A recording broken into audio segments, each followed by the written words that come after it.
Olá, hoje a gente vai mergulhar numa história real de consultoria financeira que revela uma estratégia super poderosa para se livrar das dívidas.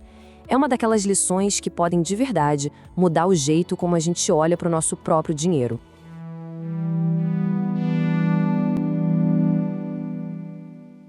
Pois é, a história começa com uma situação que, olha, muita gente vai se identificar. Imagina só, ter uma renda líquida de R$ 7.000 por mês. Um bom salário, né?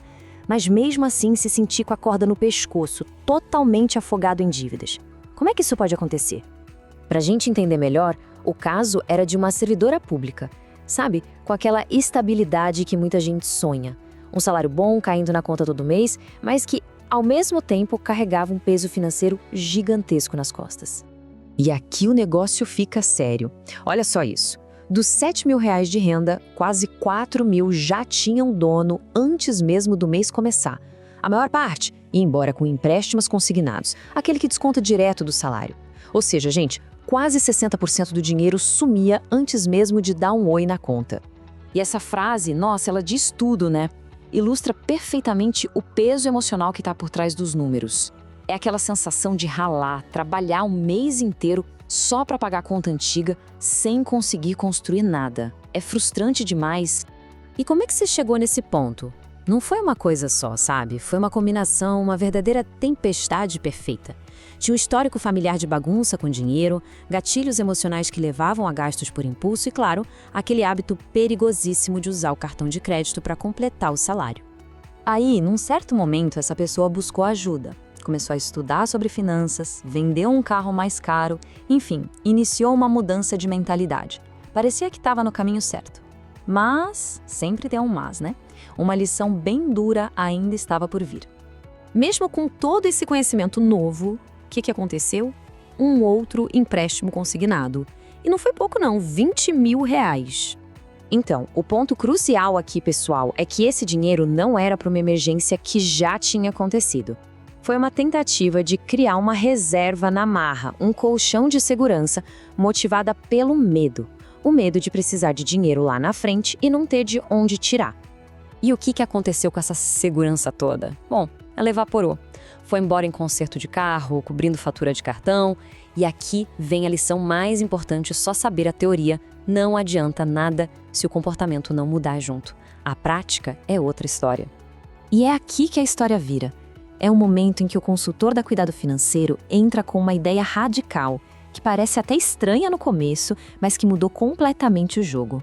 Em vez de ficar olhando para trás, sabe, anotando cada centavo e se sentindo culpado, que é como dirigir olhando só pelo retrovisor, a proposta foi virar o foco para frente, parar de remoer o passado e criar um sistema para o futuro, um sistema sem culpa. A grande virada de chave, a estratégia, foi essa aqui: um corte de salário simulado. A ideia é a seguinte: em vez de tentar guardar o que sobra no fim do mês, o que quase nunca funciona, a gente força a poupança a acontecer logo no começo. É se pagar primeiro de verdade. Tá, mas como é que isso funciona na prática? Vamos detalhar agora o passo a passo que foi proposto. O processo é simples, mas exige disciplina. No dia que o salário de 7.000 cai, a primeira coisa a fazer é transferir 2.000 para outra conta. Pronto. A partir daí, o mês tem que caber dentro dos 5.000 que sobraram. E aqueles 2.000 vão, primeiro de tudo, construir a reserva de emergência. E atenção, a ordem aqui faz toda a diferença. Prioridade número 1, sempre, construir a reserva de emergência. Ela é o seu colete salva-vidas.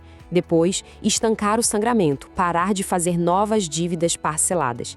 E só lá no futuro, com a reserva pronta, é que se vai pensar em quitar dívidas antigas.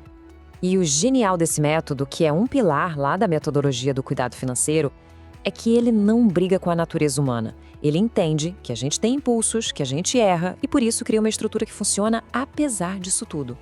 Porque no fim das contas, essa jornada toda não é só sobre números e planilhas.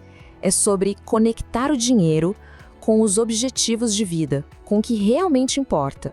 E esse caso deixa muito claro o valor de ter alguém do lado para pensar junto. Um profissional que ajuda a gente a entender os nossos próprios medos, os nossos sonhos e a transformar tudo isso num plano que faz sentido e que dá para executar. Então, para a gente fechar, vamos recapitular as lições mais importantes. Primeiro, Entender o passado financeiro é fundamental, mas ele não precisa definir o futuro. Segundo, criar um sistema que olha para frente, como o de se pagar primeiro, é muito mais eficiente do que ficar caçando culpados no extrato. E por fim, a lição de ouro.